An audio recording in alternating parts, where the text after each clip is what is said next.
नमस्कार बच्चों, आज का जो टॉपिक है उसमें मैं आपको भौतिक परिवर्तन के उदाहरण करवाऊंगा। भौतिक परिवर्तन की व्याख्या इससे पहले हम पढ़ चुके हैं। अब आपको मैं क्रमशः बारी बारी से एक एक भौतिक परिवर्तन का उदाहरण है वो एक्सप्लेन करूंगा। तो सबसे पहले उदाहरण नंबर 1 की तरफ ध्यान देते हैं। हम एक कागज़ के द्वारा भौतिक परिवर्तन को समझते हैं। कागज़ का मोड़ना या कागज़ का काटना या कागज़ का कई बार मोड़ना या कागज़ को कई बार काटना, ये सभी भौतिक परिवर्तन हैं। इन सभी प्रकार के परिवर्तनों में सिर्फ आकार में परिवर्तन होता है। वास्तव में कागज़ का जो मूल पदार्थ है वो समान ही रहता है, अतः यह भौतिक परिवर्तन है।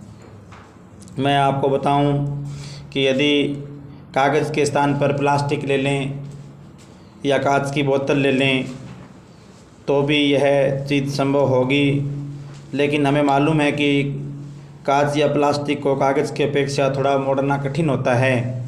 इसलिए जनरली सामान्य रूप से भौतिक परिवर्तन को स्पष्ट सरल शब्दों में समझाने के लिए कागज़ लेते हैं, क्योंकि कागज़ क्लासरूम में ही आसानी से उपलब्ध हो जाता है। दूसरी बात यह है कि कागज़ से प्रयोग करना बिल्कुल आसान है और सस्ता भी पड़ता है। ज़रूरी नहीं हम बिल्कुल एक प्लेन कागज़ नोटबुक से फाड़ें। हम चाहें तो कोई पुराना कागज़ भी ले सकते हैं और पुराने कागज़ से भी यह प्रयोग किया जा सकता है। इस प्रयोग से हम ये समझ सकते हैं कि किसी भी चीज़ को मोड़ना या किसी भी चीज़ को काटना या किसी भी चीज़ को कई भागों में काट देना, ये सब केवल उस चीज़ के आकार में परिवर्तन करेंगे। रासायनिक दृष्टि से कोई परिवर्तन नहीं होगा। यह बात हम अच्छी तरह से समझ रहे हैं। हमें यह भी मालूम है कि आकार में परिवर्तन होना एक भौतिक परिवर्तन है, क्योंकि कागज़, प्लास्टिक या कांच जो भी पदार्थ हमने लिया है उसे मोड़ने से या उसे काटने से या उसे कई भागों में काटने से उसकी रासायनिक संरचना में किसी प्रकार का कोई परिवर्तन नहीं आता है।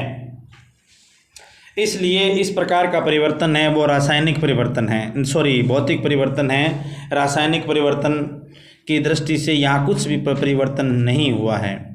वास्तव में जो कागज़ था और आपने उसको मोड़कर नया कागज़ बनाया या आपने उसको कई बार मोड़कर कागज़ को फोल्ड कर दिया या आपने उस कागज़ को काट दिया या उस कागज़ को कई टुकड़ों में काट दिया, तब भी उसमें पदार्थ में कोई परिवर्तन नहीं आया और वह पदार्थ है वो मूल पदार्थ ही है। तो इस प्रकार यह भौतिक परिवर्तन है। आगे के चरणों में हम इस एक्टिविटी को और अच्छे तरीके से करेंगे।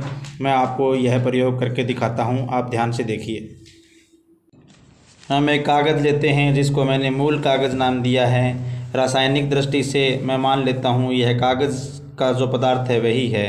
अब इस कागज़ को हम मोड़ देते हैं, जिसे मुड़ा हुआ कागज़ का नाम दिया है। अब इस कागज़ को मोड़ने के बजाय 2 भागों में बांट देते हैं, पहला भाग और दूसरा भाग। अब इस कागज़ को 2 भागों के अलावा 8 भागों में बांट देते हैं। तो यहाँ पर कागज़ को मोड़कर या काटने से जो पदार्थ अपने पास प्राप्त हुए हैं वो वास्तव में मूल पदार्थ यानी मूल कागज़ के समान ही हैं, अतः यह भौतिक परिवर्तन है। तो यहाँ पर आपने देखा कि कागज़ को काटना या तोड़ना या मोड़ना एक भौतिक परिवर्तन है, क्योंकि इस प्रक्रिया में मूल कागज़ में कोई परिवर्तन नहीं होता है। वास्तव में काटा या मोड़ा या तोड़ा हुआ कागज़ का पदार्थ मूल कागज़ के समान ही है, अतः यह भौतिक परिवर्तन है। कागज़ के स्थान पर हम कांच या प्लास्टिक भी ले सकते हैं, चूँकि कागज़ हमें सुलभता से उपलब्ध हो जाता है, अतः यहाँ पर कागज़ को लेना उपयुक्त रहता है। वैसे भी प्लास्टिक और कांच को तोड़ना इतना आसान नहीं होता, तो साधारणतः इस प्रयोग को कागज़ से ही संपन्न किया जाता है। यहाँ पर हमने यह सीखा है कि किसी भी चीज़ को काटना, कागज़ ही क्यों, काटना, तोड़ना और मोड़ना, किसी भी चीज़ को काटना, तोड़ना या मोड़ना एक भौतिक परिवर्तन है।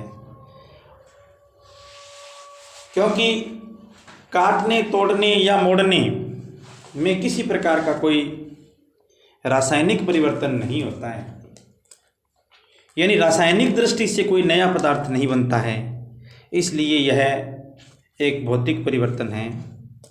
और कागज़ के स्थान पर यदि अपने तार लें, उस तार को काट दें या तोड़ दें या मोड़ दें तो भी यही बात लागू होती है। यह क्रियाकलाप हमें सिखाता है कि हम पदार्थों को तोड़ें, मोड़ें या काटें तो उनमें भौतिक परिवर्तन संपन्न होता है, रासायनिक परिवर्तन संपन्न नहीं होता है। ध्यान देना, यहाँ पर कुछ चीज़ें हैं, जैसे फल है, फल को काट दिया। अब सभी फल भौतिक परिवर्तन के अंतर्गत नहीं आते। साधारणतः फलों का काटना भी एक भौतिक परिवर्तन है। कुछ फल ऐसे होते हैं कि फलों को काटते ही उनके ऊपर वो वायुमंडल की ऑक्सीजन के साथ क्रिया कर लेते हैं और नया पदार्थ बना देते हैं, तो वहाँ पर ये बात लागू नहीं होती। जैसे सेब का काटना एक भौतिक परिवर्तन है, लेकिन सेब को काटने के बाद सेब के ऊपर भी एक लाल रंग की परत जम जाती है, तो वहाँ पर नया पदार्थ परिवर्तित हो जाता है। तो शुद्ध रूप से सेब को काटने के बाद जो पदार्थ प्राप्त होते हैं वो थोड़ी देर यदि उनको रख दिया जाए तो वो रासायनिक परिवर्तन के अंतर्गत आ जाते हैं, लेकिन यदि तुरंत रूप से उनको काट कर देखा जाए तब वो भौतिक परिवर्तन के अंतर्गत आते हैं। तो इस प्रकार स्पष्ट रूप से 3 बातें ही हमें सीखने को मिलती है कि कागज़ को काटना, तोड़ना या मोड़ना, या किसी पदार्थ को काटना, तोड़ना या मोड़ना एक भौतिक परिवर्तन है। Thank you.